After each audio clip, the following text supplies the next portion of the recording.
Original post March 13, 2023. We've been together for 10 years, married for 4. She was/is the love of my life, and the thought of living life without her is unbearable. Yesterday morning I woke up and noticed her sitting on the patio crying, so I obviously went to go console her and figure out what was wrong. While fighting back tears, she manages to tell me that she's a lesbian and she's so sorry. She isn't attracted to me anymore, but she also doesn't want to leave me. I've always known she was into women as well, but it was never an issue for me. We've had quite a few threesomes with different women over the years and they've all been amazing. I've even been fine with her exploring that side of herself with other women without me. I just wanted her to be happy and fulfilled. The entire day was spent either crying or talking about our now uncertain future. All the plans we had made about buying a home, travel, getting dogs and cats, and retirement, went up in smoke. We had a fantastic sex life up until just a few days ago. We would have sex at least a few times a week and we rarely failed to get each other off. We experimented and grew with each other over the years, exploring new kinks and figuring out new ways to please one another. I told her I didn't blame her, that if she really is a lesbian, it's not her fault and she hasn't really done anything wrong. But it doesn't make it hurt any less. She's my best friend. We had/have such a wonderful, supportive relationship and we've been through so fucking much together. I can't stand the thought of losing her and starting over. She said she doesn't want to leave me, that she still wants a future with me, just without the sex. But she also understands how unfair that is to me, so she's fine with me finding a fuck buddy or two if I wanted. All I really want is her though. I'm so insanely attracted to her, and I make sure to tell her so every day. She's the sexiest woman in the world to me, but finding out that attraction is one-sided has obviously shattered my heart and crippled my self-esteem. I don't know what to do. I'm certain most of the comments I get will be along the lines of move on or the classic lawyer up, start hitting the gym, but I don't know if I'm strong enough to do that. I'm praying she's going to wake up and realize she made a mistake, that she's just overwhelmed and confused. Deep down I know that's not how this works, but the wounds are still so fresh I'm grasping at any little straws of hope I can find. We don't have any kids, all our pets have passed away, but we did just move into a new house last week, so we may be stuck together until next March at least. I just want my wife back. Update: 1 year later, March 11, 2024. Hola, Reddit. Long time no talk. I figured it was about time to update y'all on the roller coaster that has been the last year of my life. Allow me to start with a few apologies. Sorry for the jumbled mess that was my original post. I was a mess at that time, and apologies to everyone who reached out that I didn't get back to. There were a lot of you, and it became too much to continue replying with the same answers over and over. I appreciate every one of you that reached out with kind words and those who shared their similar experiences. 1 year ago, today, I woke up and got out of bed blissfully unaware of the fact that my life was about to completely crumble around me. That morning, I found my wife on our back patio, clearly in distress. So obviously I put on my best husband hat and went to figure out what the issue was. I assumed it was something work-related, but I was very wrong. While fighting back tears, she manages to tell me that she's a lesbian and she's so very sorry. I'll never forget the feeling of the world closing in on me as the most intense fear, panic, confusion and grief began to set in. Initially, she said she wasn't going to leave me, and that we could do couples therapy and figure out a path forward together. Of course, I agreed. 3 days after receiving that news, I was informed by my mother that my stepdad was diagnosed with stage 4 lung cancer. 3 days after that, I was told by my father that my stepmom was also diagnosed with skin cancer. Thankfully my stepmom had surgery and is cancer-free. But my stepdad wasn't as fortunate. He passed away last November. He was a wonderful, funny, kind, successful and impressive man, and I miss him a lot. Having all of these things hit me within a week caused me to completely spiral out of control. I refrained from going to work, I couldn't eat. I couldn't sleep. I merely existed. I became one with my couch and distracted myself with hockey podcasts and weed. My wife did her best to be there for me, but she was obviously going through her own turmoil and she retreated into her own world, physically and emotionally. For a bit of backstory, she had spent her life with crippling anxiety, and the mere thought of a tough conversation was enough to cause her to break down crying. But months prior to all this, she had begun taking anti-anxiety meds, so now she was finally able to communicate to me not only that she was gay, but all the other times I had let her down. 10 years worth of moments I had been inconsiderate or insufficient as a partner. I always thought we had communicated well, but apparently, that was more one-sided. And I had always thought I did a wonderful job as a husband. I tried to be attentive, thoughtful, caring and compassionate. I was never abusive or cheated. We rarely fought, and when we did, we always ended up talking it out like adults. I thought I was doing a great job, but I wasn't doing the things she needed out of a partner. But since she never communicated it to me, how was I to know? Hearing about all these little moments that I had let her down hurt like hell, but it also gave me a light at the end of the tunnel. A mission. Saved marriage. I couldn't do anything about her being gay, but I could make up for every instance of neglect. I put together a plan to prove to her I was worth staying with. I surprised her with a picnic, got us tickets to the circus, made a reservation at a restaurant for the first time in my life and took her for her favorite kind of food. I began learning French, she's French-Canadian. I took the lead on planning our next big vacation. I started writing her a song. I was going to give her guitar lessons since she had expressed interest in the past. I spent every minute of every day for the next 2 months figuring out ways to show her just how much she meant to me. She was also able to confess that she wanted children. We had agreed early on that kids weren't on the table, but she had a change of heart.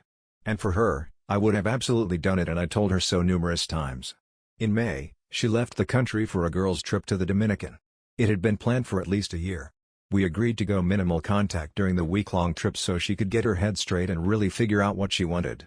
We actually hooked up the day before she left, and it was the first time in 2 months I felt like everything was actually going to be okay, but the day she came home, she officially ended our marriage. Now, one of the toughest parts of this situation was we had just moved into a big new house with a few roommates on March 1st. Neither of us could afford to have her just move out right away. It would have screwed ourselves and our roomies over financially. We live in Vancouver and it's bloody expensive here.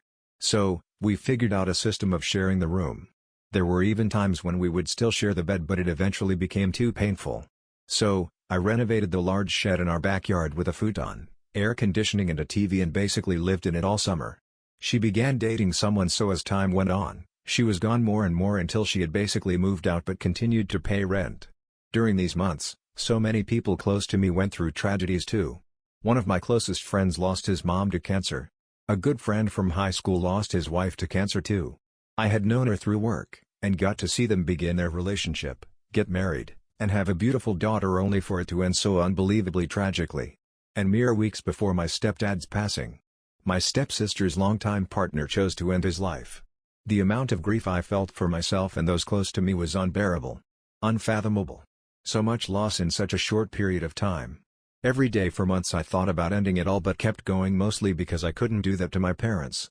For all the bad that took place, there was actually some good. I quit my toxic but well-paying job in May due to being so overwhelmed and their lack of sympathy towards my situation. And that led me to find an absolute dream job a few months later. Now I work as the quality control guy for a large music retailer's guitar department. I get to play, test and fix guitars every day, and it's a dream come true. A few buddies and I entered a radio contest last summer and actually won it. We improvised a 30-second commercial, submitted it, and out of 80+ entries, we won $10,000 in nationwide play. My ex-wife actually saw our commercial play on the big screen before a movie once. I started a stupid channel with a good friend doing dumb reaction videos. It's not even remotely successful yet, but it's a fun outlet.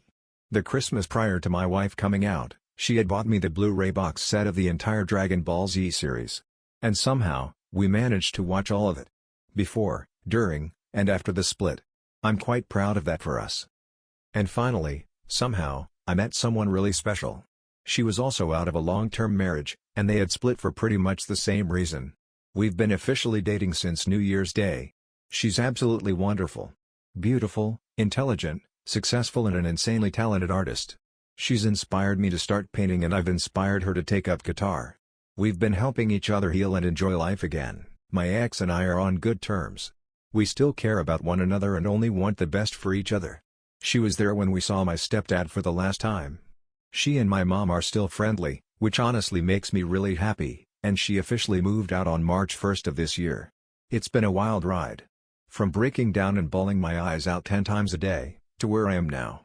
With the best job I've ever had and a fun, promising new relationship, I truly didn't think I'd make it through, but I have. Story 2, my 23 female, husband 25 male, asked for a divorce, then changed his mind hours later. Original post, April 1, 2023. Background, we've been together for 2 years, married for 1. We're both in our early 20s. The night of the fight we had an argument about the distribution of chores that I think triggered it. I thought it wasn't fair that I was doing the majority of the housework, on top of being a full-time student at university and having a job. He seemed to think the chore distribution was fair and that I was overreacting. We came to a solution after what I'm about to tell you occurred, but essentially, I was feeling overwhelmed and unheard, and he was feeling stressed and confused as to why I thought this was a problem. Later that night we're discussing the situation again, and I express how it feels like he's not listening to me and how distant he's been lately. Then he says there's a reason for the distance and I ask him to tell me why. He says that he thinks we move too fast, he doesn't know who he is, and he wants a divorce. He says he cares about me but doesn't love me. And that he's been feeling this way for a while. Now, I promised myself years ago that I would never try to make someone stay with me if they don't want to. So, as much as this hurt, I said okay. I cried, he cried. I did ask if he wanted to try couples therapy before divorcing but he said no. We decided to sort out details in the morning. I grabbed some blankets to sleep on the couch and he went upstairs to bed. In the midst of my sitting on the couch crying and looking up apartments, what felt like hours later, I hear him get up and come to the living room. He sits down next to me and just says I fucked up so bad. I freeze when I hear this, because I barely processed the reality of what just happened, and I can already see where he's going next. I ask him to elaborate, and he says he doesn't want a divorce, that he doesn't know why he said that and he's feeling the most regret he's ever experienced in his life. He says that he realizes he fucked up and I don't have to take him back. At this point, I've experienced so much emotional whiplash that I've completely numbed out. I'd already cried all the tears I could. Now was just sitting there next to my sobbing husband and saying I'd take him back even though I'd barely processed the fact that he'd wanted to divorce me. I told him I wanted couples counseling and for him to get individual therapy and he agreed. I've asked him about individual therapy in the past, but he never wanted to until now. It stays later now. I've gone through all the stages of being mad at him, depressed that my marriage almost ended, insecure about myself, accepting the reality, feeling love for him, feeling numb. Cycling through all these emotions over and over again at random. We're searching for a couples counselor but a lot of them have wait list right now. So, in the meantime I just want to know if anyone has been in a similar situation. Does it get better? Does the trust ever come back? I feel like I can't trust him at all now. When he touches me, I freak out sometimes because that's not the comforting feeling I'm used to when he touches me, it's the feeling like he's suffocating me. I want to be here for him and help him through whatever mental shit he's going through. But this has been affecting my work and my school. I left my dream school for him. I can't just keep prioritizing him above everything else when he clearly doesn't do the same for me. And yet until now he was doing the same for me. He's always been so sweet, buying me flowers, making dinner, going out of his way to make time for us. And before you scream abuse, please know I've been in abusive relationships before, and they felt nothing like this. He's not like those guys. This is the first time he's ever done something like this. I just don't know how we can recover. Any advice about how to get through this would be appreciated. Relevant comments. Commenter 1, this is why I don't think people should get married in their early 20s. Your brains are still developing. OP, I used to think the same. We were going to wait longer but we had to get married to get him a visa to live with me while I attended my dream school, which I gave up for him later on. I regret leaving that school. I just thought there would be other opportunities and he loved me, so what could go wrong?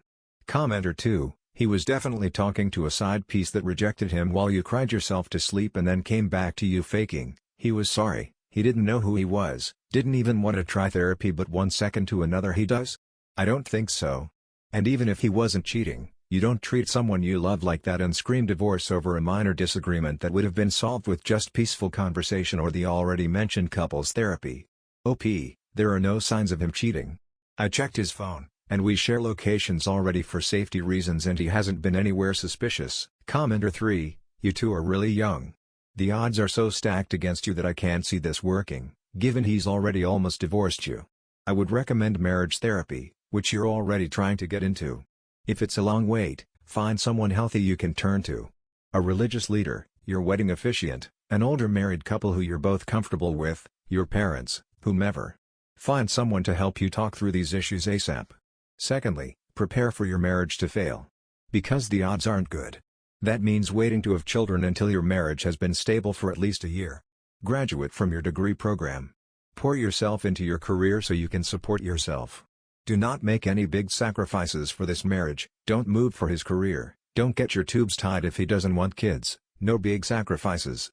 You'll still make daily sacrifices, that's marriage, but don't sacrifice anything that's difficult to come back from. Pouring myself into school and work is definitely my priority right now. I'm done always putting his needs before my own. Update March 11, 2024, 1 year later.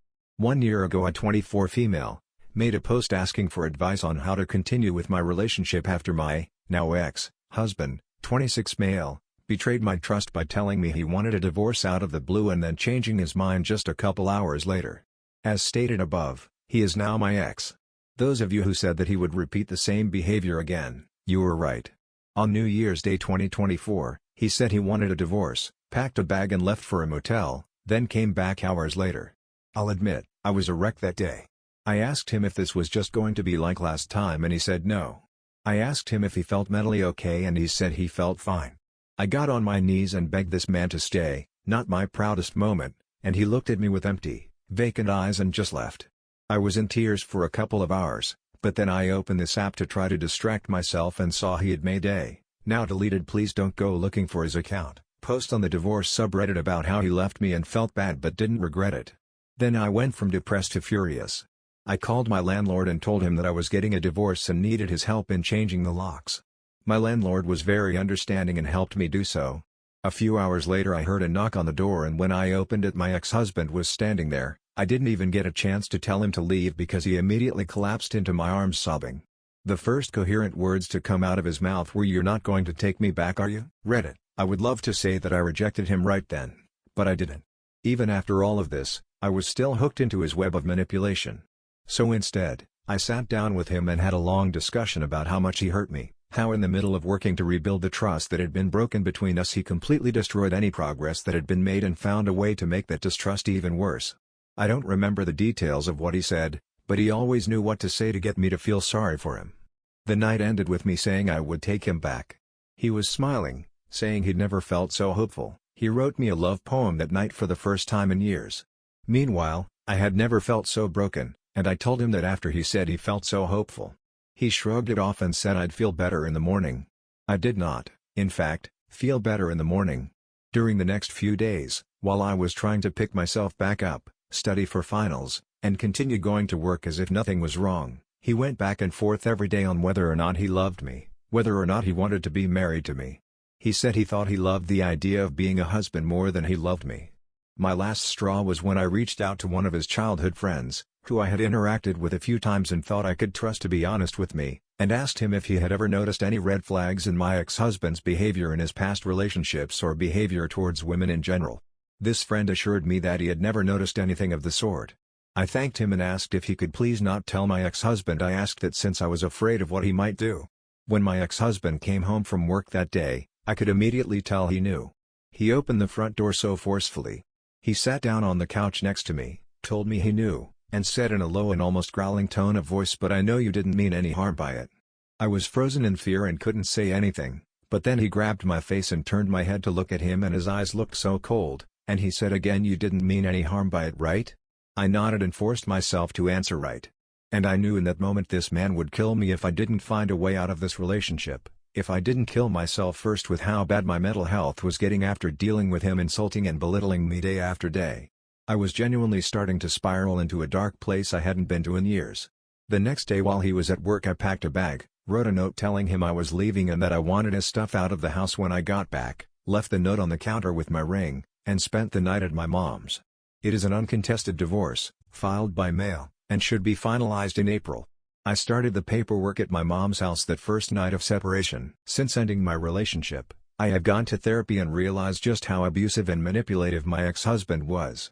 I also understand how broken he is, but being mentally unwell is not an excuse for abusive behavior. What he did to me was abuse and I'm not afraid to say that anymore. I have reconnected with old friends and made new ones. I have started doing things that I love again, things he never wanted me to do, like wearing red lipstick or eating mint-flavored things and going to concerts. I've realized I never want to be married again.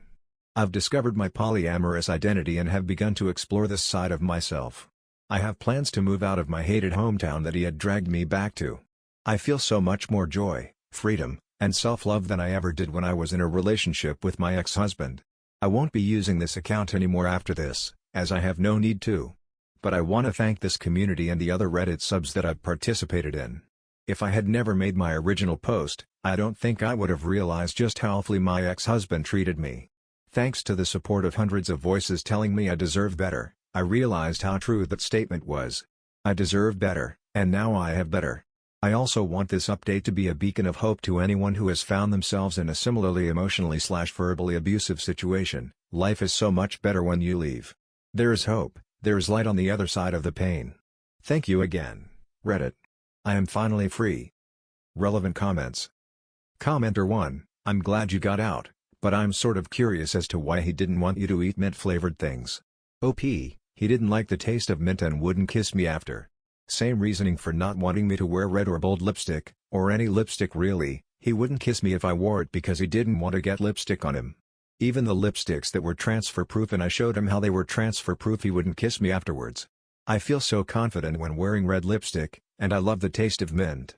And I honestly wonder now whether he really was that afraid of getting lipstick on him or whether he just didn't like how happy I was wearing it. I have worn red lipstick nearly every day recently. I'm glad OP got out of that relationship. Her husband's behavior went from a little concerning to straight-up psychotic. Also, screw the guy who told OP's ex about her questions that could very well have gotten her killed. Anyway, I hope you enjoyed this video. Have an amazing day and I will see you in the next video.